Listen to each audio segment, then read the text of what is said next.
Al-Tusi, the knowledge saver. Welcome to our English learning series. Imagine a terrible time. A huge, destructive army is sweeping across the world. They are the Mongols. They are burning cities. They are destroying libraries. It feels like the light of knowledge is going out forever. Then one man came. He did not have a sword. He did not have an army. He had something more powerful. He had wisdom. With his wisdom, he changed the mind of a feared conqueror. He turned a destructive king into a builder of science. This man was the great Nasir al-Din al-Tusi. Did you know about the greatest wise man of his time? He was a brilliant Persian scholar. He was a master of everything. He was an astronomer, a mathematician, a philosopher, and even a writer of beautiful poems. He lived in the 13th century. This was a very dangerous time. The Mongol was attacking Persia. But al-Tusi showed the world a powerful truth. Even in the darkest times, the light of wisdom can never be put out. He is famous for saving the knowledge of his civilization. He is also famous for building one of the greatest scientific centers in world history. Al-Tusi was born in the great city of Dos, in Khorasan, Iran. This is the same city where the poet Ferdowsi was born. From a young age, he loved to learn. His father was a scholar, and al-Tusi studied many different subjects. Al-Tusi was a great mathematician. He studied triangles and created the Tusi couple to make a straight line. He worked in geometry and algebra, and he helped people understand math and stars. People say al-Tusi was like Avicenna in knowledge. Avicenna was very good in medicine. Tusi was very good in mathematics. Al-Tusi's life was not easy.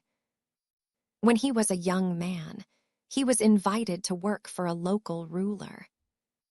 This ruler was part of a powerful and secret group called the Ismailis. They lived in strong castles in the mountains, like the famous Alamut Castle. Al-Tusi spent many years living and working in these castles.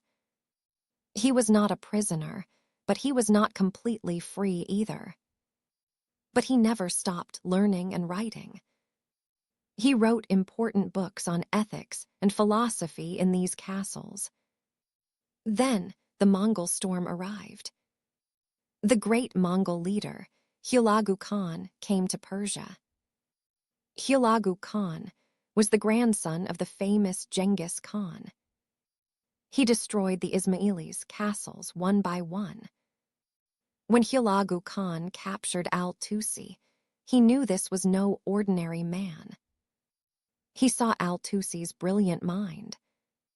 So, instead of killing him, Hulagu Khan did something amazing. He made al-Tusi his top science advisor. This was the moment that changed history. Al-Tusi had a big dream. He wanted to build a great center for studying the stars. This is called an observatory. But this was very expensive. Hulagu Khan, the warrior king, did not want to spend money on science.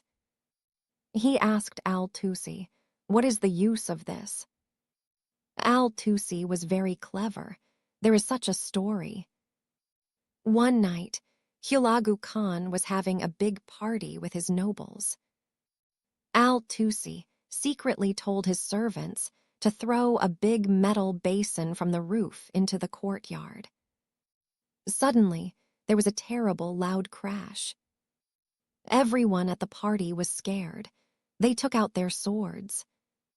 They thought they were being attacked. But two people were calm, al-Tusi and Hulagu Khan. Why? Because they knew the crash was coming. They were prepared.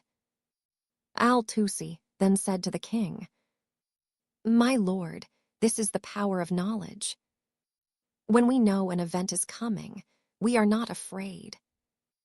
Astronomy is the same. It helps us predict events in the sky. It helps us be prepared." Hulagu Khan understood. He gave al-Tusi the money to build his dream. So, in Maragheh, Iran, al-Tusi built a very important observatory. It was one of the best in the world at that time. It had a very big library with countless books. Many scientists came to work there. It was a new place full of knowledge, like the House of Wisdom. Al-Tusi's books and poems are full of wisdom. They still inspire people all around the world today. Here are a few of his famous ideas. If you know and understand that you can do great things. If you do not know, but you understand that you do not know, you can still learn. But if you do not know, and you do not understand that you do not know, you will stay in darkness forever. It shows us, real wisdom is not only to know, but also to admit when you do not know. If you accept your ignorance, you can learn. If you deny it, you stay in darkness forever. My only joy in the day is my study, and my only pleasure at night is my reading. This shows his incredible love for knowledge. For him, learning was the greatest happiness in life. Be happy in this moment. This moment is your life. This is a famous idea from Khayyam that al-Tusi also loved. It teaches us to live in the present, because this moment is all we truly have. This world is a place of passing. Why do people come here when they must all leave? Al-Tusi says this world is not our home. It is only a short stop. Everyone before us has gone. Why do new people come? His question helps us think about the meaning of life. Sadly, everything I won, I must now lose, and everything I thought I knew, I did not really know. This poem shows regret at life's end. Al-Tusi feels sorry. He says, fame and power are not important. The important thing is wisdom. It tells us to look for the things that really matter. Al-Tusi died in Baghdad while he was on a journey. His tomb is in a holy shrine in Baghdad, Iraq. It is a place of visit and respect. Many people visit his grave to honor the wise man who saved so much knowledge from destruction. Al-Tusi is one of the greatest scientists and thinkers in history. He saved hundreds of thousands of books from the Mongol destruction. Without him, so much knowledge would be lost forever. He connected the science of the Islamic Golden Age with the European Renaissance. He was a bridge between the two worlds. He is a national hero in Iran. In Iran, there is a special day to remember his amazing work. 5th of Esfand in the Persian calendar, usually February 24th, is National Engineers' Day. It is celebrated on al-Tusi's birthday to honor him. He showed the world that wisdom is stronger than war. This is why people still remember him today. That is why al-Tusi will always be celebrated. He is the great teacher. He is the wise man who built a home for science in a time of war. And he is the hero who saved a civilization with the power of his mind. Thank you for learning about Nasir al-Din al-Tusi with us. Which part of his life story impressed you most? Share your thoughts in the comments, and subscribe for more videos about Persian culture and history.